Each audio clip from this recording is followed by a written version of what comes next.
1988 में मैं सबसे पहले बस्तर गया था, जिसमें निर्मला देशपांडे जो विनोबा भावे की मानस पुत्री कहलाती है, राज्यसभा सदस्य भी थी, हमारे पिताजी थे और भी दूसरे गांधीवादी लोग थे।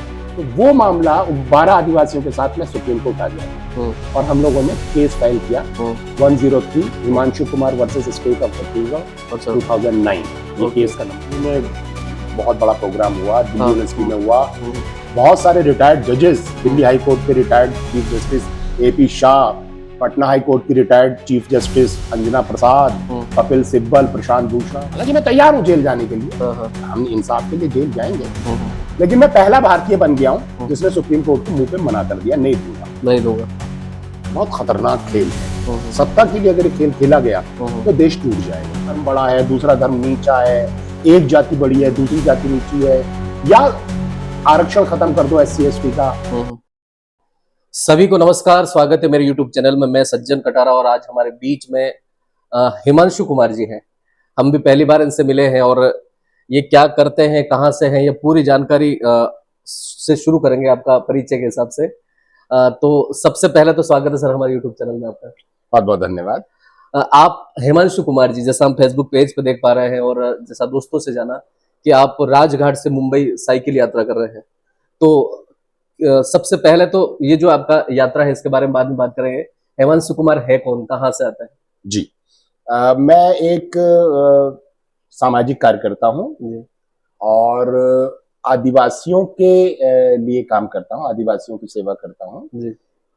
1998 में सबसे पहले मैं बस्तर गया था और उसके बाद से बस्तर से मेरा नाता रहा है। अब 35 साल हो गए हैं। वहाँ कॉरपोरेट्स के लिए जिस तरीके से आदिवासियों की जमीनें छीनने के लिए सलवा जुड़ुम नाम का एक अभियान चलाया गया और आदिवासियों के गांवों को जलाया गया, उनको उनकी हत्याएं हुई, उनकी महिलाओं से बलात्कार किया सुरक्षा बलों ने, निर्दोष लोगों को जेलों में डाला गया, मानवाधिकारों का हनन हुआ। उन सारे मामलों पर हम लोगों ने काम किया, संघर्ष किया और उसकी कीमत भी चुकाई। हमारा वहाँ एक गांधीवादी आश्रम था और उस पर 2009 में भाजपा सरकार ने बुलडोजर चला दिया था। गांधीवादी आश्रम जी, 16 एकड़ का हमारा आश्रम था, जिसमें महिलाओं की ट्रेनिंग, किसानों की ट्रेनिंग, युवाओं की ट्रेनिंग आदिवासियों की होती थी। किस चीज की, कौन से, क्या ट्रेनिंग देते? उसमें हम आजीविका को लेकर के, कृषि को लेकर के बहुत तरह की ट्रेनिंग्स थी। हम सरकारी स्टाफ की भी ट्रेनिंग करते थे, स्वास्थ्य कार्यकर्ताओं की, पंचायत ट्रेनिंग करते थे। महिलाओं को नाडेप कंपोस्ट कैसे बनाना है, केचुआ खाद कैसे बनाना है, खेती सब्जी उत्पादन कैसे करना है, चौक मेकिंग, मोमबत्ती मेकिंग, लाइवलीहुड के बहुत सारी ट्रेनिंग्स थी। इसके अलावा हम लोग कम्युनिटी हेल्थ पर काम करते थे।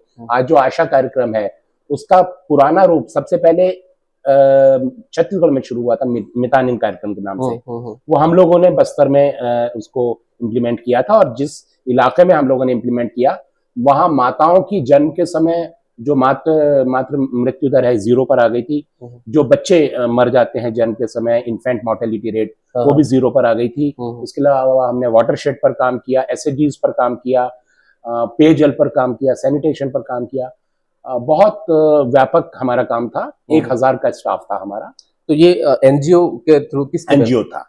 अच्छा, NGO था हमारा। तो उसको कौन इसका एस्टेब्लिश किसने किया? तो मैंने किया था जाकर। जी। आपका एजुकेशन वगैरह बेसिकली आप है कहाँ के?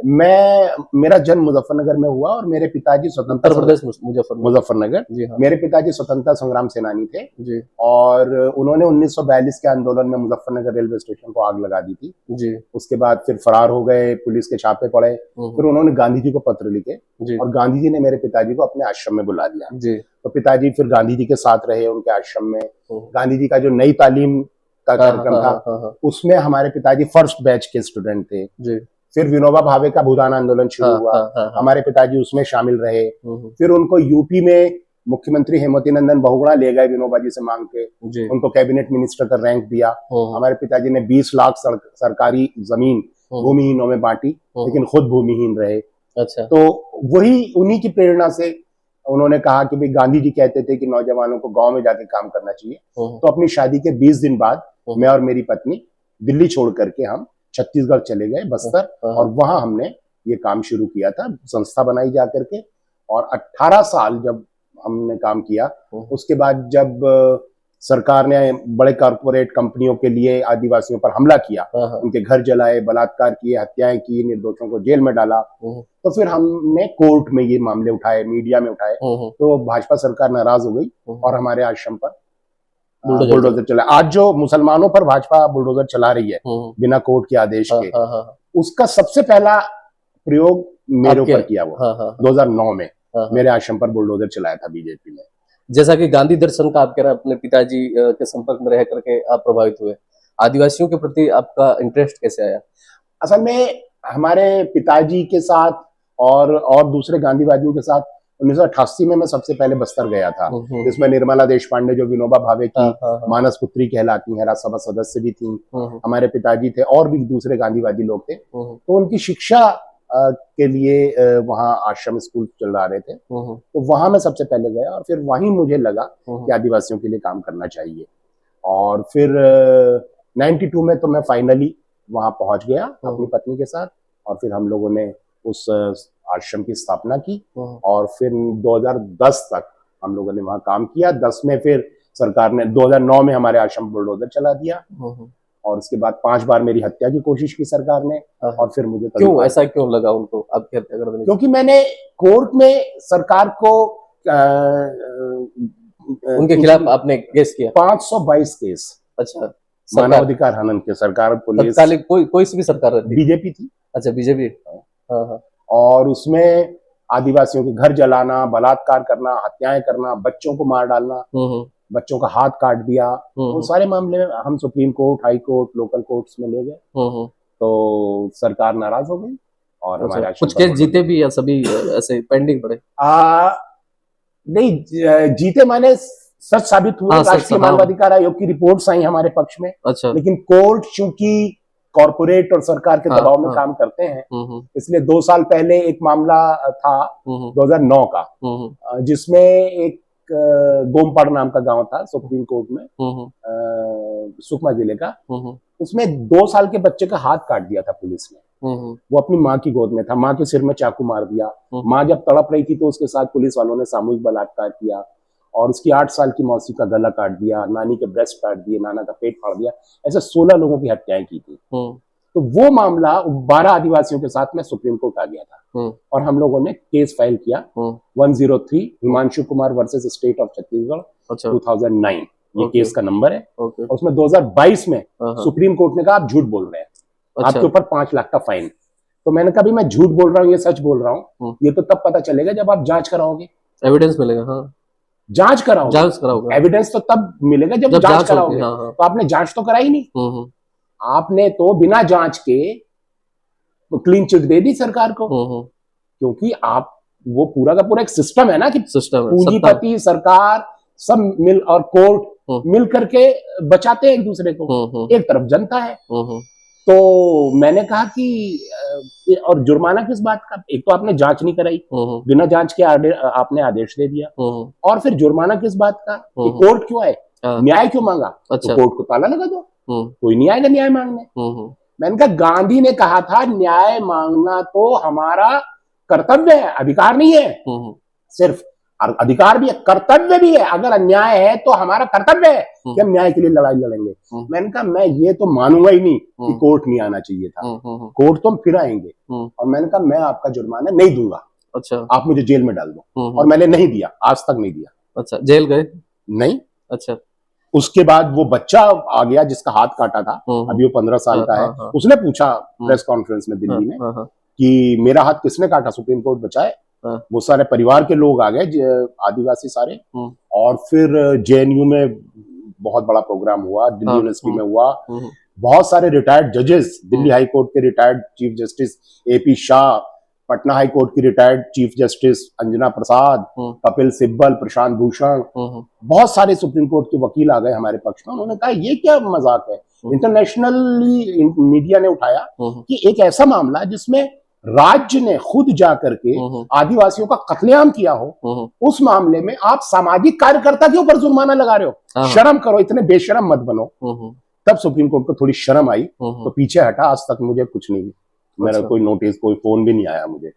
हालांकि मैं तैयार हूँ जेल जाने के लिए, हम इंसाफ के लिए जेल जाएंगे, लेकिन मैं पहला भारतीय बन गया हूँ जिसने सुप्रीम कोर्ट को मुंह पे मना कर दिया, नहीं दूंगा, नहीं दूंगा। अभी जो आपने ये साइकिल यात्रा शुरू करी, इसके पीछे क्या मैसेज? देश में जिस तरीके से मुसलमानों के खिलाफ माहौल बनाया जा रहा है, उनको, उनके ऊपर कोई भी हमला कर देता है, उसका वीडियो बनाता है, अपलोड करता है और उसको वाहवाही मिलती है। उसको पता है ना पुलिस मेरा कुछ बिगाड़ेगी, ना कोर्ट मेरा कुछ बिगाड़ेगा, ना सरकार तो उल्टे समर्थन करेगी। देश में हिंदू नौजवानों को आतंकवादी बनाया जा रहा है, उनको नफरती बनाया जा रहा है, ताकि वो इस नफरत के जहर में इतना डूब जाए कि वो अपने रोजगार की बात, अपनी खेती की बात, अपने व्यापार की बात, अपने जीवन से जुड़े हुए मुद्दों की बात भूल जाए, सरकार से सवाल ना पूछें, वो बस मुसलमानों से नफरत करने और लड़ने में लगे रहे। तो पूरा इनका व्हाट्सएप और पूरा पॉलिटिकल इनका जो नैरेटिव है वो इस तरह का है। लेकिन ये बहुत खतरनाक खेल है। सत्ता के लिए अगर ये खेल खेला गया तो देश टूट जाएगा। तो एक तो ये मकसद है कि सांप्रदायिक सौहार्द की रक्षा की जाए और ये सही बात कही जाए। दूसरा, फिर जो पॉलिटिकल प्रिजनर्स हैं, जो लोग ये विरोध कर रहे हैं सरकार का कि भाई आप आदिवासियों को इस तरह से विस्थापित नहीं कर सकते, आप उनको जमीनें छीनने के लिए उनके गांव नहीं जला सकते, घर नहीं जला सकते, उनको जेलों में नहीं डाल सकते, ऐसे सामाजिक कार्यकर्ताओं को जेलों में डाल दिया गया है। आदिवासी नौजवानों को जेलों में डाल दिया गया है। बस्तर के बहुत सारे नौजवान जेलों में पड़े हैं, झारखंड में पड़े हैं, पत्रकार जेलों में पड़े हैं। भीमा कोरेगांव नाम का मामला बना करके उनको जेलों में डाल दिया। संजीव भट्ट जिन्होंने इंसाफ के लिए आवाज उठाई, उनको जेल में डाल दिया, आईपीएस ऑफिसर। दिल्ली में जिन्होंने सीए एनआरसी का विरोध किया, उमर खालिद सैफी, मीरान हैदर, गुलशिफा फातिमा, इन सबको जेलों में डाल दिया। तो ये क्या है कि अगर कोई सरकार का विरोध करता है उसकी गलत बातों का, तो आप उसको जेल में कैसे डाल देंगे? लोकतंत्र का क्या मतलब है? तो पॉलिटिकल प्रिजनर्स के इशू पर, सांप्रदायिक नफरत के खिलाफ, सांप्रदायिक सौहार्द के पक्ष में, और समानता, जो जाति और धर्म के नाम पर असमानता पैदा की जा रही है समाज में कि एक धर्म बड़ा है, दूसरा धर्म नीचा है, एक जाति बड़ी है, दूसरी जाति नीची है, या आरक्षण खत्म कर दो SC ST का, ये जो सारा पॉलिटिक्स चल रही है, इसके बारे में नौजवानों से बात करना। तो ये समानता, न्याय और सौहार्द, ये 3 मुद्दों पर ये क्या कुछ इम्प्लीमेंट या सरकार की तरफ से इसके बाद में आप जैसे निकले हैं तो कुछ ऐसी कोई एक्शन वगैरह हुआ क्या? कि आप... ऐसा थोड़ी होता है, ऐसा नहीं होता, ऐसा थोड़ी होता है कि सरकार किसी के कहने से सुधर जाती है। जैसे कोई आवाज आप उठा रहे हैं, आप देखिए ना, इतने बड़े बड़े आंदोलन हो रहे हैं देश में, लेकिन ये सरकार पूंजीवाद और कॉर्पोरेट के इस तरह चुंगल में है कि आप देखिए बलात्कार जो हो रहे हैं, बलात्कारी को सरकार खुलेआम बचा रही है, उसके समर्थन में रैली निकाल रही है, पीड़िता को घसीटते हुए ले जाते हैं, पीड़िता को ही जेल में बंद कर देते हैं। तो इतनी बेशर्म सरकार है, ये मेरी साइकिल यात्रा से थोड़ी सुधरने वाली है। हमारा मकसद तो समाज के साथ बात करने का है, सरकार को सुधारना नहीं है। सुधार ऐसे सरकार नहीं सुधरेगी, सरकार तो तब सुधरेगी जब जनता खड़ी होगी। तो हमारा काम तो जनता तक सही मैसेज पहुंचाना है, जनता तक कॉन्टेक्ट करना। गांधी दर्शन से आप प्रभावित हैं, आदिवासियों के लिए भी काम करते हैं, और एक तरह से ऐसा देखा जाए, जहां तक मेरी जानकारी, आप बहुत अनुभवी हैं, अगर मेरा सवाल ऐसा कुछ लगे तो आप बोले। कांग्रेस पार्टी से जोड़ा जाता है गांधी दर्शन, और अभी जैसा आप अपनी बातचीत में पता चल रहा है कि भारतीय जनता पार्टी की सरकार जो है इस तरह से शोषण करती, कुल मिलाकर जैसा कहना चाह रहे हैं। तो आप किसी राजनीतिक नफरत की राजनीति करती है। तो क्या आप किसी राजनीतिक पार्टी से प्रभावित है, या फिर सब सामाजिक सेवा? नहीं, मैं तो समाज सेवक हूं, मैं किसी पार्टी का ना सदस्य हूं ना सिंपैथाइजर हूं।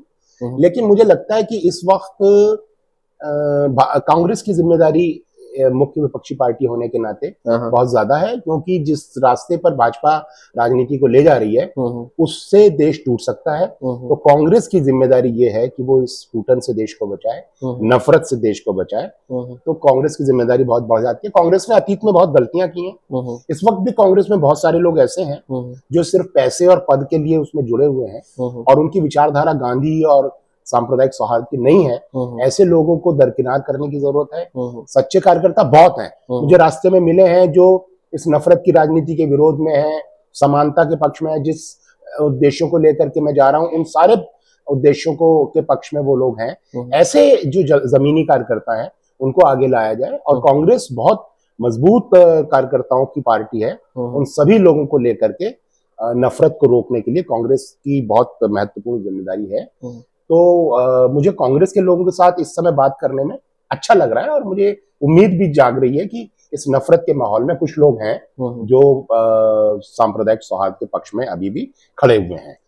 जैसा आप कह रहे विपक्ष की भूमिका प्रभावशाली रूप से नहीं निभाई जा रही, और कुछ लोग ऐसे हैं, आपने ऐसा कभी सोचा या चाहा कि बात करके इसको कुछ कर सकते हैं, ऐसे लोगों को हटा दिया जाए? ऐसा नहीं, मेरी वो ताकत नहीं है कि मैं हटवा दूं किसी को, लेकिन हम तो बोलते हैं, लिखते हैं, जगह जगह जा करके बात करते हैं। राहुल गांधी से भी मैं मिला हूं, उनसे भी बात हुई है।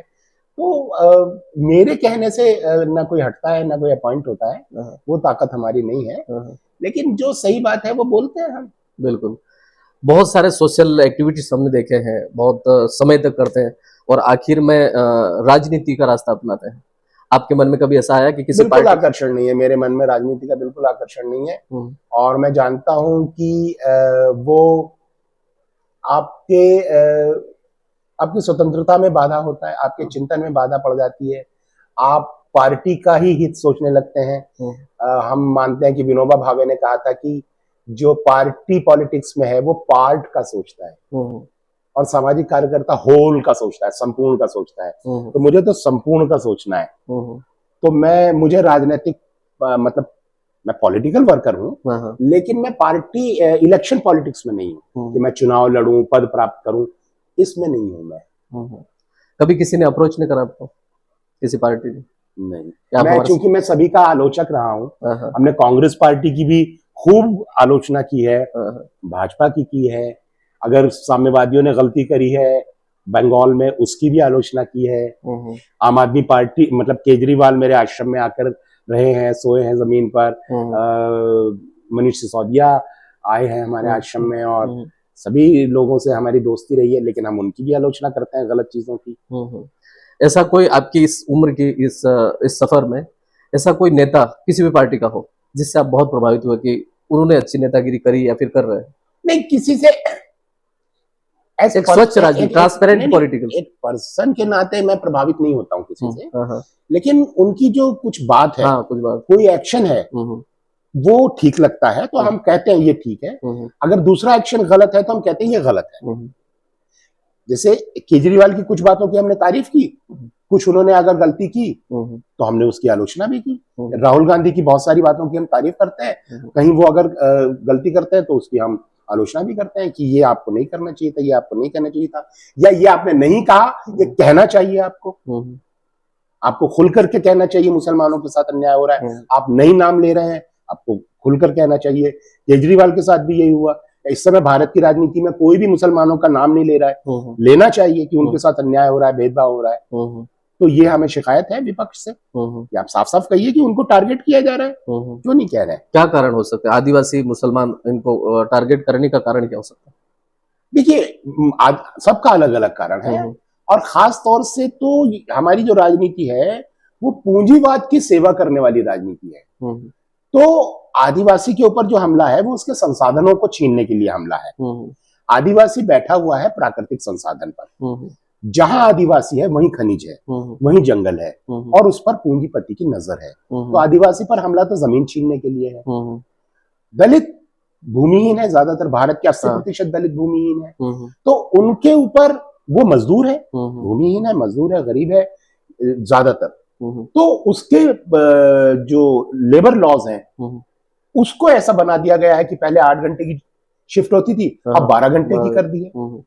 पहले मिनिमम वेजेस था, अब वो भी हटा दिया है, जो मन हो वो दो। पहले जॉब सिक्योरिटी होती थी, अब जब मन हो रखो, जब मन हो हटा दो। अब ठेका प्रथा कर दिया है, कोई मिनिमम वेजेस नहीं, कोई काम के घंटे नहीं। तो एक तरीके से वो दलितों को भी बिल्कुल मगरमच्छों के मुंह में डाल दिया है। उनका जो रिजर्वेशन है उसको भी छीन लिया गया है। प्राइवेटाइजेशन इतना कर दिया है कि अब रिजर्वेशन का कोई मतलब ही नहीं है। प्राइवेट सेक्टर में तो रिजर्वेशन है नहीं, सरकारी जॉब आप दे नहीं रहे, तो रिजर्वेशन, और फिर नॉन फाउंड सूटेबल करके आपने बेईमानी करके जहां उनको अपॉइंट करना भी चाहिए था वहां आप बेईमानी करके उनको नहीं कर रहे हैं, सवर्णों को बिठा दे रहे हैं, हम्म, तो ये भी आप कर रहे हैं। तो सब पर अलग अलग तरीके से हमला हो रहा है। क्या कर सकते हैं, ऐसा क्या रास्ते अपनाना चाहिए जिनसे ये सारी चीजों को हम बचा सके, रोक सके? मुझे लगता है कि सभी जो वर्ग है समाज के, चाहे वो युवा है, युवाओं को अपनी समस्याओं को पहचान करके संगठित होकर जोरदार आंदोलन करने की जरूरत है। एक तो शिक्षा फ्री हो, हर बच्चे के लिए भारत में शिक्षा फ्री होनी चाहिए, रोजगार का अधिकार होना चाहिए। दूसरा, आदिवासियों को संगठित होकर के अपने जल जंगल जमीन को बचाने के लिए, पूंजीपतियों की लूट से बचाने के लिए संगठित होकर आंदोलन करने की जरूरत है। मजदूर वर्ग को अपने जो अधिकार हैं उसको बचाने के लिए संगठित होकर लड़ने की जरूरत है। छात्रों को, महिलाओं को, सबको मिलकर के ये जो पूंजीवादी दमनकारी जो सत्ता है इसको सही रास्ते पर लाने की जरूरत है। वरना हम धीरे धीरे एक ऐसी स्थिति में पहुंच गए हैं जहां देश की सारे रिसोर्सेज, सारी संपदा कुछ 100 फैमिलीज के हाथ में सिमट गई है, पूंजीपतियों के हाथ में। जनता गरीब होती जा रही है, गरीबों की संख्या बढ़ रही है, बेरोजगारों की संख्या बढ़ रही है, संसाधन भी जा रहे हैं, बैंक में रखा पैसा भी पूंजीपति लूट रहे हैं, संसाधन भी लूट रहे हैं, रोजगार भी खत्म कर रहे हैं। तो जनता को और ज्यादा से ज्यादा गरीब बनाया जा रहा है, और ये स्थिति किसी भी देश की बर्बादी का रास्ता है। तो देश बर्बादी की तरफ तेजी से बढ़ रहा है। उसको रोकने के लिए सभी वर्गों को अपने अपने मुद्दों को समझ करके, संगठित होकर के, आंदोलित होकर के इस राजनीति को बदलने की जरूरत है। आप राजघाट से शुरू हुए हैं, कहाँ अभी और कितना सफर बाकी था? अभी तो बॉम्बे जाना है, और मैं कोशिश करूंगा तलोजा जेल तक जाऊं, और फिर उसके बाद समापन करूं अगस्त क्रांति मैदान में। अब तक घूमे, कौन सा स्टेट, कौन सा एरिया आपको सबसे बेहतर लगा? नहीं, ऐसा कंपैरिजन नहीं, सब अच्छा है। मतलब पहले हम लोग वो जो हरियाणा का मेवात है, जो खासतौर से मुस्लिम इलाका है, वहां से आए, वो भी आदिवासी हैं, वो भी मीणा जाट गुज्जर है, मुस्लिम है, लेकिन हैं तो कबीले वाले अपने पुराने। और उसके बाद फिर आपका राजस्थान का जो मेवात का इलाका है, अलवर वगैरह, यहाँ से होते हुए फिर दौसा, टोंक होते हुए, और ये आपका चित्तौड़गढ़, और फिर आज प्रतापगढ़। तो मीनावाटी, और ये अपना मेवात, और फिर आपका ये ढूंढाड़, मेवाड़, मारवाड़, ये सब होता हुआ हम इधर आए। प्रतापगढ़ में स्वागत है, कांठल क्षेत्र में हमारे आपका। जी जी, ये तो कांठल क्षेत्र है। हाँ जी, ये कांठल क्षेत्र है। और हमारे चैनल के माध्यम से आपके पूरे जीवन संघर्ष का कोई ऐसा मैसेज दीजिए जिससे वो प्रभावित हो और कुछ बेहतर कर सकें अपने लाइफ में। मेरा यही कहना है कि जो आपको लड़वा रहे हैं, जो आपको नफरत सिखा रहे हैं, उनके कहने में मत आइए। अपनी असली समस्याओं को पहचानिए, और इन नफरत और आपको बांटने वाले राजनीतिज्ञों को अपने जीवन से और अपनी राजनीति से हटाइए। जो आपकी असली समस्याएं हैं उस पर राजनीति कीजिए। बहुत बहुत धन्यवाद दर्शकों। तो ये थे हमारे बीच में हिमांशु कुमार जी। आप अबव 60, 60 साल से ऊपर के? अभी 60 का होऊंगा जनवरी में। अच्छा, तो हमने कुछ कई आर्टिकल पढ़ा था इसलिए मैंने ऐसा लिखा। तो हाँ, फिर भी 60 की एज में आप सोशल मूवमेंट को लेकर के, दलितों, पिछड़ों, आदिवासियों, मुसलमानों, और जहां जहां पर अन्याय अत्याचार होता है महिलाओं के साथ में, उन सारी चीजों को खत्म करने के लिए, या आप ये खत्म करने की कोशिश के लिए इस साइकिल यात्रा पर निकले हैं। और मुलाकात हुई, हम भी बहुत बातचीत करके बहुत अच्छा लगा। तो आप सब हमारी बातचीत से आप क्या विचार रखते हैं, आपको और क्या बेहतर करने के लिए सर ने जो बातचीत किया, आप क्या रखते हैं? हम कोशिश करेंगे अगली बार फिर आपसे मुलाकात हो। और लास्ट में हमारे चैनल के लिए आपकी तरफ से मैसेज।